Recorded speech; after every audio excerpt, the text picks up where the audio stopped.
महा 2100 रुपये मोफत gas cylinder हे मिळणार आहे। भाजपच्या संकल्पपत्रामध्ये आता हे जाहीर करण्यात आलेले आहे। तर चला या विषयात पूर्णपणे माहिती घेऊया।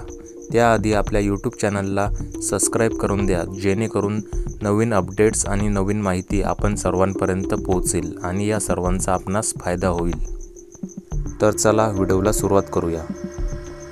महिलांना दरमहा 2100 रुपये मोफत गॅस सिलेंडर। झारखंड व महाराष्ट्र भाजपाच्या संकल्पपत्रात ही 5123 आश्वासने।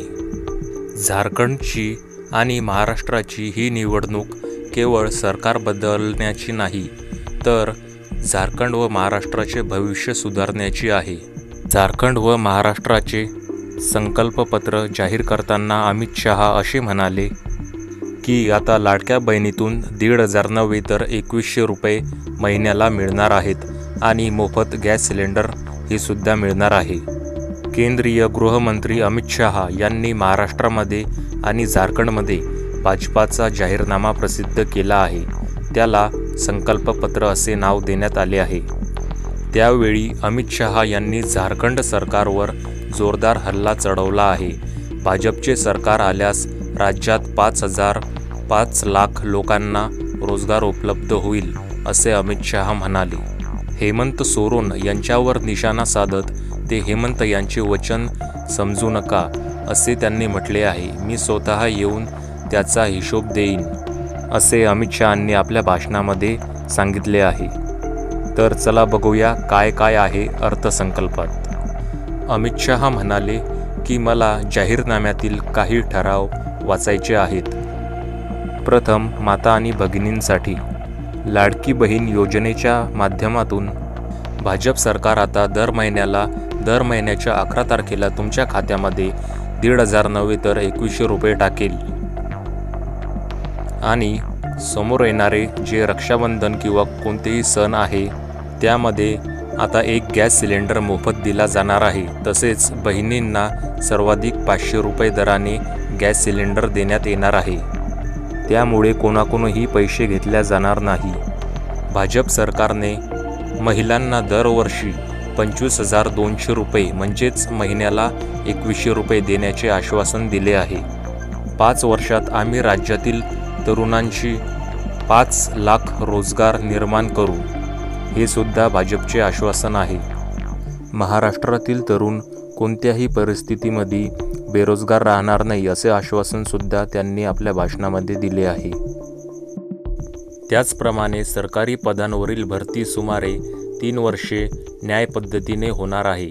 भाजप सरकार या परीक्षेचे वार्षिक कॅलेंडर जाहीर करणार आहे आणि दरवर्षी 1 लाख तरुणांना रोजगाराच्या संधी उपलब्ध करून देणार आहे। महाराष्ट्रामधील प्रत्येक पदवीधर आणि पदव्युत्तर तरुण जो आपले करिअर घडवण्यासाठी धडपडत आहे त्याला दरमहा 2000 रुपये दिले जातील। याला युवा साथीदार भत्ता असे म्हटले जाणार आहे। हे 2000 तुमच्या प्रश्न सोडवू शकत नाही, परंतु रोजगार मिळवण्यासाठी कराव्या लागणाऱ्या संघर्षात त्याची मदत होईल, असे त्यांनी म्हणाले आहे। आम्ही वचन देतो की प्रत्येक गरिबाला 5 वर्षात पक्के घर दिले जातील। भाजप सरकारमुळे 21 लाख लोकांना PM हाऊस मिळाले नाही। आम्ही ते तातडीने पूर्ण करू। आम्ही अवैध घुसखोरीही थांबवू। कडक कायदा निर्माण करू। कडक कायदेशीर कारवाई केल्यानंतर ताब्यात घेतलेली जमीन महाराष्ट्राच्या मुलींच्या नावे परत केली जाणार आहे। महाराष्ट्रामधील मुलींना BEd, नर्सिंग आणि इतर व्यावसायिक अभ्यासक्रमांचे मोफत शिक्षण देण्यासाठी भाजप सरकार काम करणार आहे। राज्यामध्ये 10 नवीन वैद्यकीय महाविद्यालय सुरू करण्यात येणार आहे। राज्यामध्ये UCC नक्की येईल, पण आदिवासींना UCC मधून पूर्णपणे वगळण्यात येणार आहे। इतर ठरावांचा उल्लेख करताना अमित शहा असे म्हणाले, आयुष्यमान भारत योजना, जीवनधारा योजनेअंतर्गत जे 5 लाख रुपये मिळत आहे ते आम्ही वाढवून आता 10 लाख रुपये करणार आहोत। आणि घरात 70 वर्षावरील वृद्ध व्यक्ती असेल तर ही रक्कम वाढवून 15 लाखपर्यंत करण्यात येणार आहे।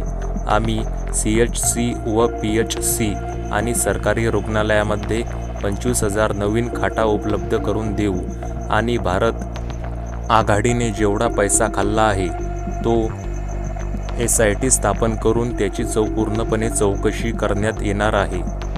धान खरेदी करण्यासाठी प्रत्येक शेतकऱ्याला प्रति क्विंटल 3,100 रुपये देण्यात येणार आहे. मागासवर्गीयांचे आरक्षण वाढवणार आहे. त्याचबरोबर डायमंड एक्सप्रेस वे ही सुद्धा तयार करण्यात येणार आहे. उच्च शिक्षणासाठी 10 लाख रुपये सुद्धा देण्यात येणार आहे. अशा प्रकारचे आश्वासन अमित शहा यांनी आपल्या भाषणामध्ये आता दिलेले आहेत. तर लाडक्या बहिणीसाठी एक आनंदाचीच बातमी आहे की 1,500च्या जागी आता 2,100 रुपये यांच्या खात्यामध्ये मिळणार आहेत दर 11 तारखेला महिन्याच्या. आणि मोफत गॅस सिलेंडर आणि भट्टासुद्धा मिळणार आहे. तर सिलेंडरचे आता दर फक्त त्यांना 500 रुपये राहतील.